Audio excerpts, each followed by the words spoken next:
আবাস যোজনার টাকা আত্মসাতের অভিযোগে বয়রা গ্রাম পঞ্চায়েতের উপপ্রধান গ্রেপ্তার। ধৃত অসিত মণ্ডলের বিরুদ্ধে বিভিন্ন সরকারি প্রকল্পের টাকা নয় ছয়ের অভিযোগ।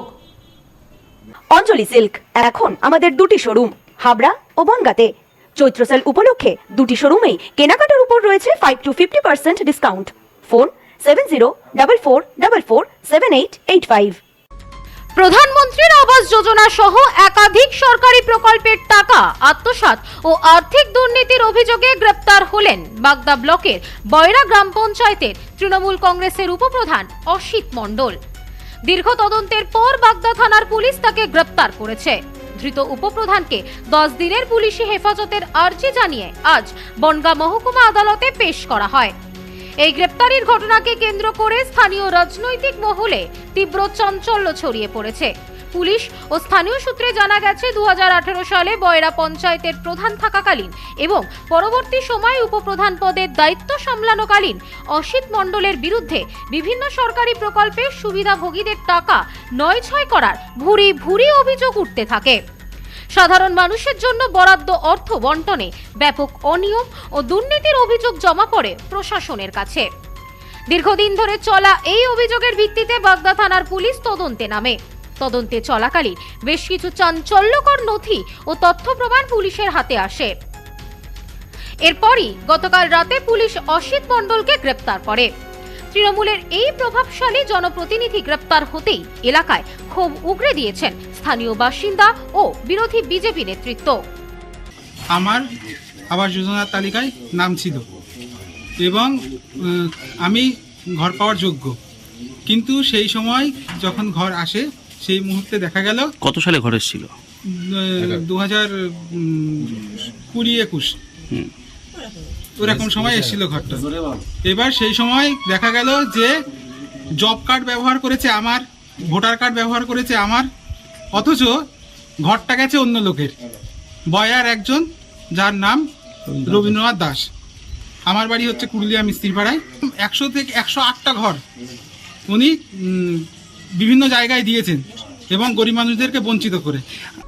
স্থানীয়দের অভিযোগ, এক ব্যক্তির নামে ঘর অনুমোদিত হওয়া সত্ত্বেও সেই টাকা জালিয়াতি করে অন্য ব্যক্তির ব্যাংক অ্যাকাউন্টে পাঠিয়ে দেওয়া হতো। স্বনির্ভরতা ও চাষের জন্য কলার চারা বিতরণের নাম করেও সাধারণ মানুষের থেকে বেআইনিভাবে টাকা তোলার অভিযোগ উঠেছে তারই বিরুদ্ধে।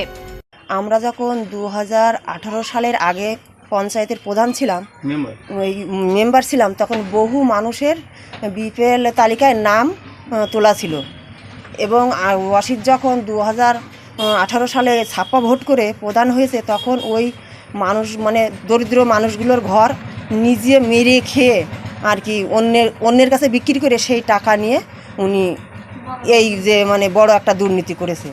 আর তা 100-র ওপরে। আর এখন যা পঞ্চায়েতে আমরা আছি, উনি সজলধারা কলগুলো, এই যে সমস্ত রাস্তাঘাটের কাজগুলো, সমস্ত দিক থেকে উনি দুর্নীতি করে চলেই যাচ্ছে।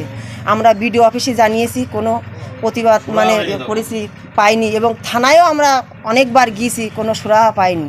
এবার যখন আমাদের সরকার আমরা পেয়েছি হাতে, তখন ওর একটা সুরাহা পেয়েছি যে আমরা এই জায়গাটায় আজকে আসতে পেরেছি। কালকে শুনলাম যে অসিতকে ধরেছে। স্থানীয় বিজেপি নেতা দিবাকর তরফদার ও দেবব্রত ঢালি এই ঘটনার তীব্র নিন্দা করে বলেন, অসিত মণ্ডল দীর্ঘদিন ধরে সাধারণ মানুষের হকের টাকা ও সরকারি অনুদান লুট করেছেন। আমরা তার দৃষ্টান্তমূলক শাস্তির দাবি জানাচ্ছি। এটা একটা ভালো খবর, তার কারণ দীর্ঘদিন ধরে উনি যখন প্রধান ছিলেন সেই আমল থেকে ঘর নিয়ে একটা ব্যাপক চুরি হয়েছিল। একের ঘর যার ঘর তার দিকে না থেকে অন্যদিকে চলে গেছিল। ঘর 100-র অধিক ঘর বেনামে ঘর হয়েছে। সেই ঘরের টাকা কে পেয়েছে, কোথা থেকে পেয়েছে, কে করেছে, কেন করেছে, এর জন্য আমরা অনেকবার আমরা বাগদার ভিডিওতে ডেপুটেশন দিয়েছি। তার রেকর্ড আমাদের কাছে রয়েছে। উনি যে দুর্নীতির সঙ্গে যুক্ত আছে, একাধিকবার বিভিন্নভাবে দুর্নীতি করেছেন, তার প্রমাণ পুলিশের কাছে।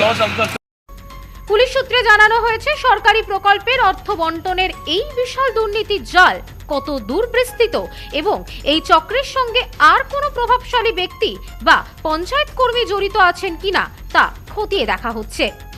ধৃত উপপ্রধানকে নিজেদের হেফাজতে নিয়ে জিজ্ঞাসাবাদ করে দুর্নীতির বাকি উৎসগুলি সন্ধান করতে মরিয়া তদন্তকারীরা। নাম বলতে এখন মুখে ঘৃণা করে, ও যা পাপ করেছে। ও 5 বছর আর এই 3 বছর 8 বছর এই পঞ্চায়েতটাকে একটা নোংরখানা বানিয়েছিল অসিত মণ্ডল, যখন তৎকালীন প্রধান ছিল, আর এখন অলিখিত প্রধান মানে উপপ্রধান। ও পঞ্চায়েত থেকে যত প্রকার দুর্নীতি, যত ধরনের দুর্নীতি, যেভাবে টাকা ইনকাম করা যায় সেই সমস্ত জিনিসগুলো করতো। একটা সার্টিফিকেট নেওয়া পর্যন্ত টাকা মানে তুলতো, টাকা মেম্বারদেরকে কাজ দেওয়ার জন্য টাকা নিত, সজলধারা জলের কল বিক্রি করতো। এমন কোনো জায়গায় নেই যে ও টাকা তুলেছে। হাজার হাজার মানুষের, গরিব মানুষ যাদের নুন আনতে পান্তা ফুরায়, তাদের ঘর চুরি করেছে। ব্যুরো রিপোর্ট, নিউজ নোম্যান্সল্যান্ড, বাগদা। নেউপিসি জুয়েলার্স, সম্পর্ক গড়ে দেয়। বনগাঁতে আমাদের 3টি শোরুম প্রতিদিনই খোলা। নেউপিসি জুয়েলার্স, বনগাঁ বাটার মোড়। নিউপিসি জুয়েলার্স ব্রাঞ্চ কুমদিন স্কুলের বিপরীতে। নেউপিসি জুয়েলার্স বিউটি, মতিগঞ্জ, হাটখোলা। আমাদের এখানে সোনা কিনুন পেপারের দামে।